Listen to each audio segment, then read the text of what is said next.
అనంతపురం నగరం వైఎస్ఆర్సీపీ పార్టీ కార్యాలయంలో సింగనమల వైఎస్ఆర్సీపీ ఎమ్మెల్యే అభ్యర్థి వీరాంజనేయులు మాట్లాడుతూ జేసీ ప్రభాకర్ రెడ్డి అనుచరులు ట్రాక్టర్లలో గుంపులుగా వచ్చి రాళ్లు ఇనుప రాడ్లతో పెద్దారెడ్డి ఇంటి మీద దాడి చేసిన పోలీసులు ప్రేక్షక పాత్ర వహించారన్నారు.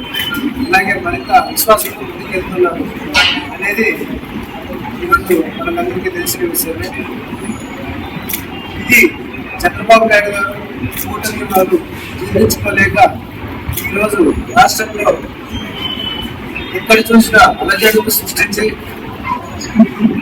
గొడవలు, అలాగే కూటమి భయం ఎదురవుతుందేమో అని చెప్పేసి వారు భయపడి ఎందుకని ఎల్లకాలం కోరుకున్నారని చెప్పేసి సందర్భంగా తెలియజేస్తా ఉన్నారు.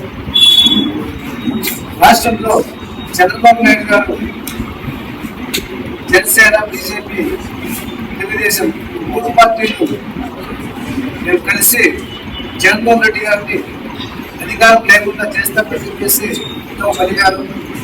కానీ రాష్ట్రంలోని ప్రజలంతా కూడా ఈరోజు ఇచ్చిన ప్రతి హామీని జగన్మోహన్ రెడ్డి గారు నెరవేర్చి ప్రజల పక్షాన ఈరోజు నిలబడ్డారని చెప్పేసి తెలియజేస్తా ఉన్నారు.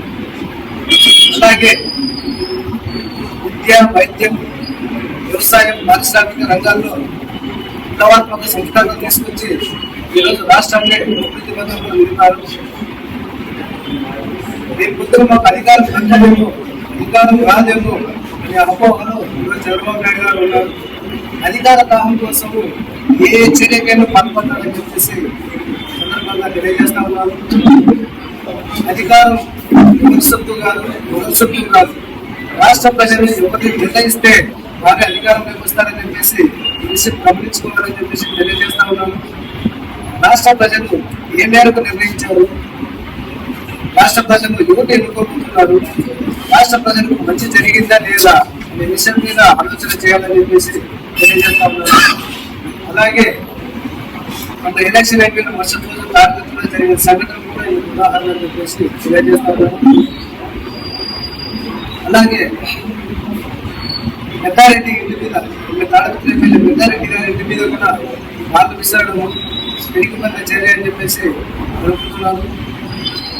ఇలా ఓటమి భయంతో అధికారంలో ఉన్న పార్టీ మీద ఇలా దాడులు చేయడం ఎంతమంది సమంజసం అని చెప్పేసి అడుగుతా ఉన్నారు. ఇటువంటి చర్యలు కూడా పోలీసు వారు ఎందుకు ఆపలేకపోయారని చెప్పేసి అడుగుతున్నారు. పోలీసు వారు కూడా సమన్వయం పాటించి ఇరు పార్టీలు కూడా సమన్వయం చేసుకొని ఎక్కడా కూడా గొడవలు, అలజడులు సృష్టించకుండా ఎలక్షన్ ఖచ్చితంగా జరపాలని చెప్పేసి కూడా ఎలక్షన్ కమిషన్ వారు చెప్పారు. అయినా కూడా కొంత మేరకు పోలీసు వ్యవస్థ కూడా ఈ దాడులకు సహకరించాలని చెప్పేసి తెలియజేస్తున్నప్పుడు ఖచ్చితంగా వారిపై కూడా కఠిన చర్యలు తీసుకొని అలాగే ఖచ్చితంగా న్యాయం చేస్తారని చెప్పేసి సందర్భంగా మీకు అందరికీ తెలియజేస్తాను.